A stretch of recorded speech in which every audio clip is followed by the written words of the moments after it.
Hi Year 4, it's Sasha here. As you know, I'm still missing you all very much. I hope that you're all safe, happy and healthy. I miss you so much. I cannot wait for us to get back to school and to be able to see all of your faces. But today I have a book to share with you called Cinnamon. And once you've heard me read this book, just go onto Seesaw and you can complete the activity that comes along with it. Cinnamon. Cinnamon was a princess a long time ago in a small hot country where everything was old.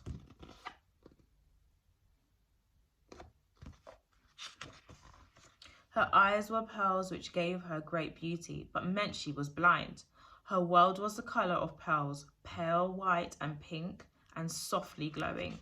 Cinnamon did not talk.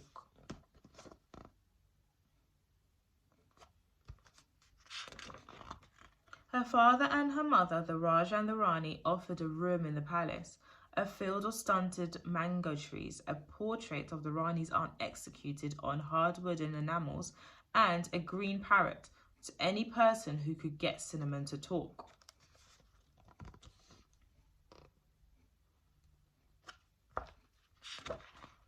The mountains ringed the country on one side, the jungle on the other, and few and far came the people to try to teach Cinnamon to speak.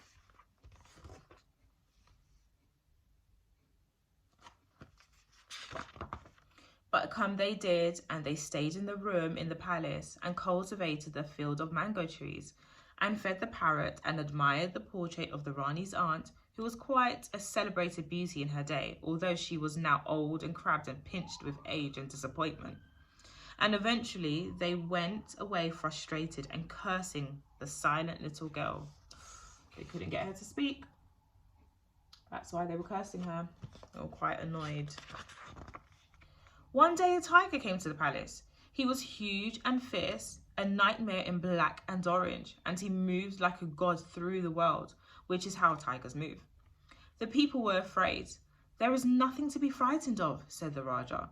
Very few tigers are man-eaters. But I am, said the tiger. The people were much amazed that the tiger could speak, although it did nothing whatsoever to quell their fear. You might be lying, said the Raja. I might be, said the tiger, but I am not. Now, I am here to teach the girl cub to talk.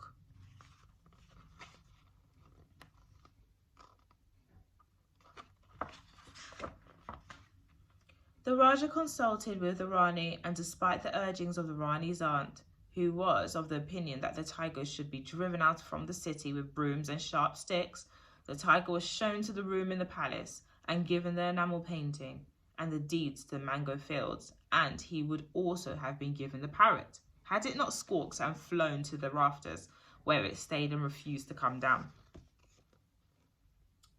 That parrot did not trust the tiger, so decided to fly away. Cinnamon was shown into the tiger's room. There was a young lady from Riga, squawked the parrot, from the high in the rafters, who went for a ride on a tiger. They came back from the ride with the lady inside and a smile on the face of the tiger. Although, in the interest of historical and literary accuracy, I'm obliged to point out that the parrot actually quoted another poem, much older and a little longer, with ultimately a similar message.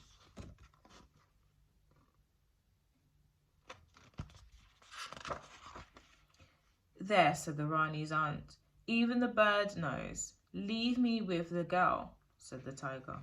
And reluctantly, the Raj and the Rani and the Rani's aunt and the palace staff left the beast with Cinnamon. She pushed her fingers into its fur and felt its hot breath on her face. Oh, she looks a bit happy. Maybe she might speak. She might speak. The tiger put Cinnamon's hand into his. Pain, said the tiger, and he extended one needle-sharp claw into Cinnamon's hand. It pierced her soft brown skin, and a bead of bright blood welled up. Cinnamon whimpered.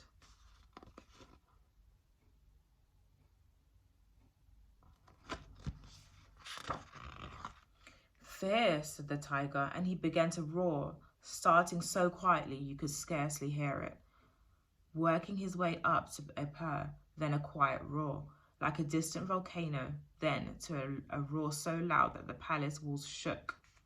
Cinnamon trembled.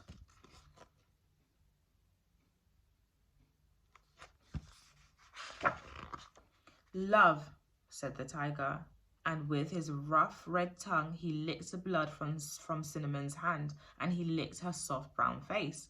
"Love?" whispered Cinnamon, in a voice wild and dark from disuse. And the tiger opened his mouth and grinned like a hungry god, which is how tigers grin.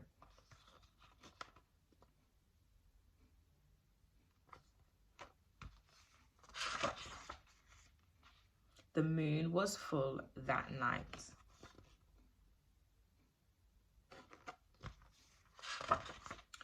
It was bright morning when the child and the tiger walked out of the room together. Cymbals crashed and bright birds sang, and Cinnamon and the tiger walked towards the Rani and the Raja, who sat at one end of the throne room, being fanned with palm fronds by elderly retainers. The Rani's aunt sat in a corner of the room, drinking tea disapprovingly. "Can she talk yet?" asked the Rani. "Why don't you ask her?" growled the tiger. "Can you talk?" the Raja asked Cinnamon. The girl nodded.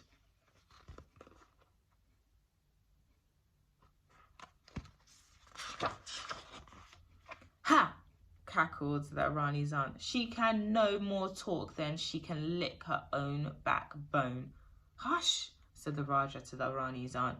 "I can talk," said Cinnamon. "I think I always could." "Then why didn't you?" asked her mother. "She's not talking now," muttered the Rani's aunt, wagging one stick-like finger. "That tiger is throwing his voice." "Can no one get that woman to stop talking?" asked the Raja of the room. "Easier to stop him than start him," said the tiger, and he dealt with the matter.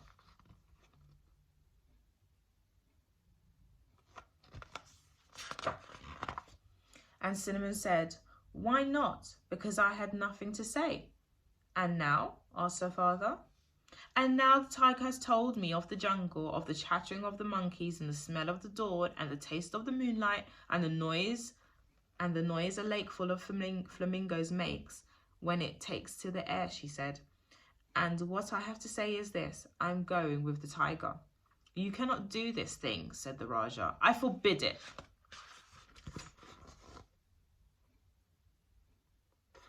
So maybe she was just a bit bored at home.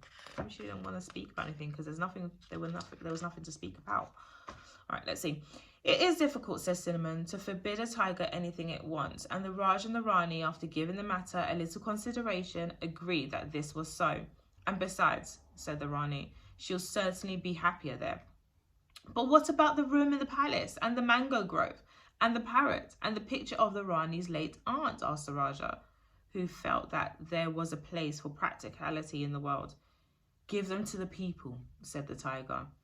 And so an announcement was made to the people of the city that they were now the proud owners of a parrot, a portrait, and a mango grove, and that the Princess Cinnamon could speak, but would be leaving them for a while to further her education.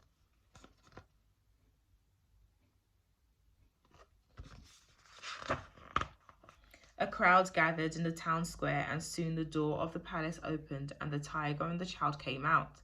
The tiger walked slowly through the crowd with the little girl on his back, holding tightly to his fur, and soon they both were swallowed by the jungle, which is how a tiger leaves.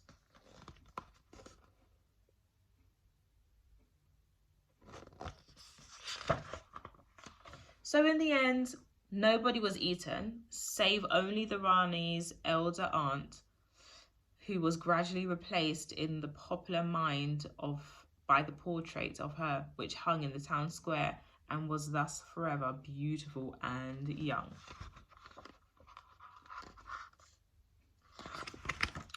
The end. Okay, don't forget to go onto Seesaw and complete the activity that I have set up for you. Okay, bye.